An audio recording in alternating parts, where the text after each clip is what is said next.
Let's start with a weird, almost movie-like mystery from 1967. Just a few kilometers off the coast of Greece, a man named Nicholas Fleming was about to stumble on something that would shock scientists and history nerds for years. Nicholas wasn't just any beach wanderer. He was a maritime researcher, a bit obsessed, always searching for weird stuff under the water around an island close to Greece. Most days, he found nothing. But this time, his luck finally flipped.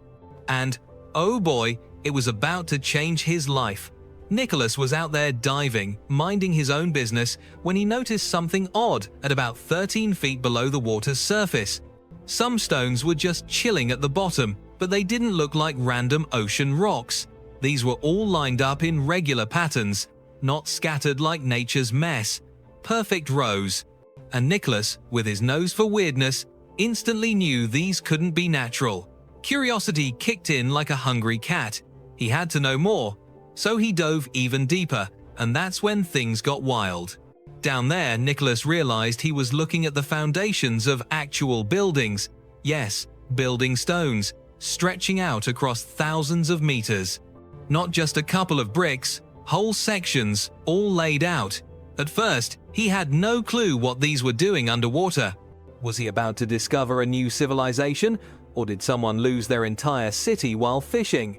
The questions were endless, but Nicholas was hooked. This wasn't just a random find.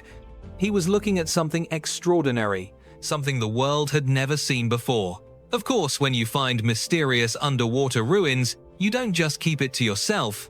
Nicholas came back, this time with a full team and some serious gear. And when they dove together, everyone was blown away. It wasn't just those stone foundations. There was all sorts of stuff scattered around. Clay pots, tools, even what looked like ancient roads made of stone. It was as if someone had pressed pause on an entire town and then dunked it underwater. The place wasn't a small fishing village. This was a planned city with streets and big foundations. For Nicholas and his team, there was no doubt. This was the wreckage of a lost city, wiped out long ago and hidden from the world under the waves. After 1967, the world called it the Pavlopetri site. And for years, scientists, archaeologists, and conspiracy lovers lost sleep over its secrets. How big was this lost city? Who lived there? Why build it in such a remote spot? And of course, the golden question, is this the legendary Atlantis? Plato, the Greek philosopher, wrote about Atlantis as a city destroyed by a huge disaster 11,000 years ago. Could this be it? The discovery of Pavlopetri sparked 1,000 wild debates. But for decades, nobody had answers. The only thing everyone agreed on, this find was nuts. Time passed, technology improved, and finally, researchers got new toys to play with. Enter Dr. John Henderson from the University of Nottingham, who decided to dig into Pavlopetri using modern tech. And by dig, we mean a lot of scanning, 3D modeling, and science magic. His team brought back even more surprises. First, let's talk about the stuff they found down there. You thought old pots were boring? Think again. They found stone tools that were probably used to grind wheat or other grains, a bunch of broken pottery, maybe the ancient world's version of broken coffee mugs, and random objects that screamed, people lived here, cooked here, and maybe even argued about chores here. It got more eerie. The researchers even discovered around 50 tombs, all different sizes. You're not a real ancient city unless you've got your own cemetery, apparently, but here's the twist. Even with all this evidence, buildings, tools, pots, and graves, just swimming around with scuba gear wasn't enough to figure out what the city really looked like. It was time for some high-tech magic, sonar scanning. Sonar is like underwater X-ray vision. You drop a device in the water, it shoots out sound waves. Those waves bounce off stuff down below, and a computer turns all the echoes into a 3D map. It's like playing video games but with actual history. When they scanned Pavlopetri, what they saw was mind-blowing. The entire city, laid out on the ocean floor, as clear as a Google Maps screenshot. You could see lines where the building foundations were. There were big buildings, probably offices, or maybe the mayor's house. There were small houses for regular folks. There was a central open space, which might have been a market or a playground where ancient kids argued over whose clay marble was the best. The craziest thing? Everything was organized. It was all laid out in a neat, modern way, like someone planned the whole thing using a really old version of SimCity. When the scientists did the math, they figured about 5,000 people could have lived there.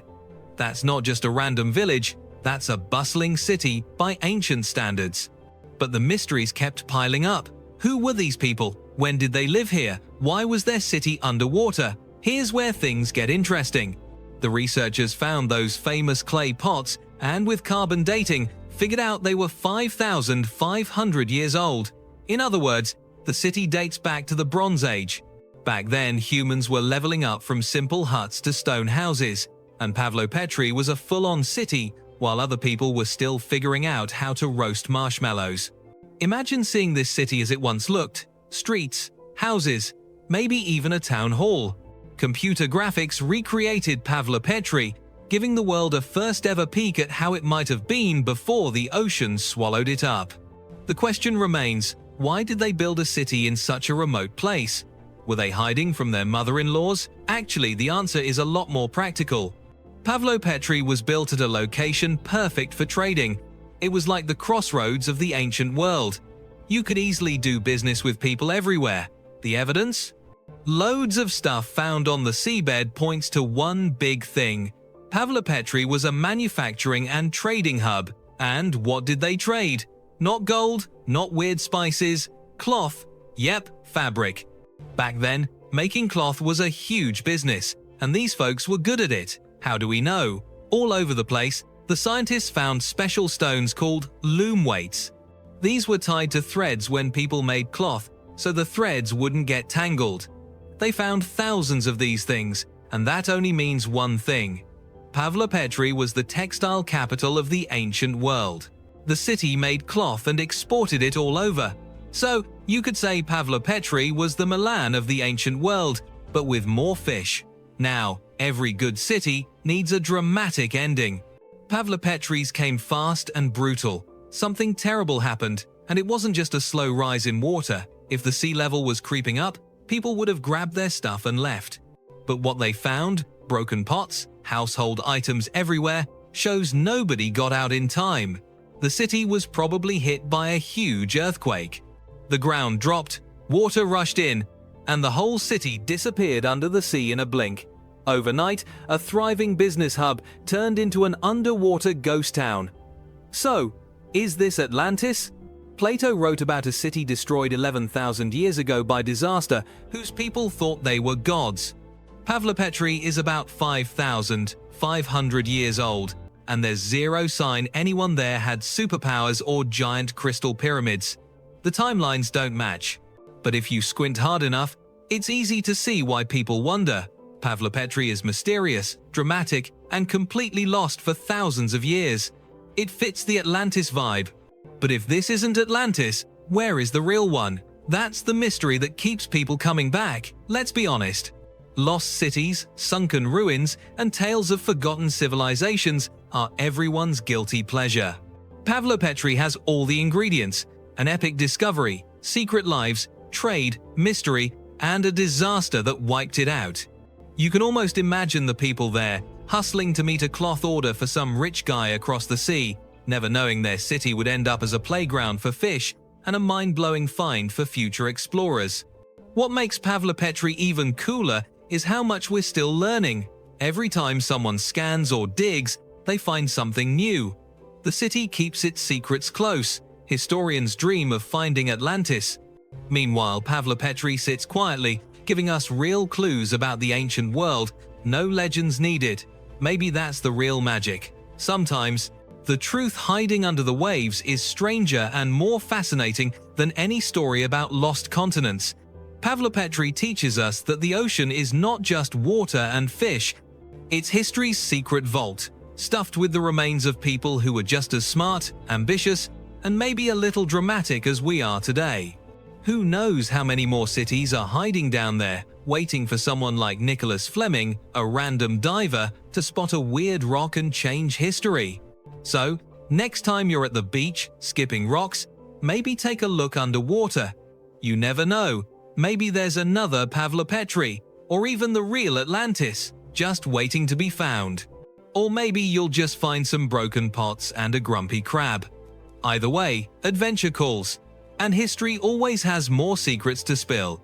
The mystery of Pavlopetri proves something we all secretly love. Ancient people weren't so different from us.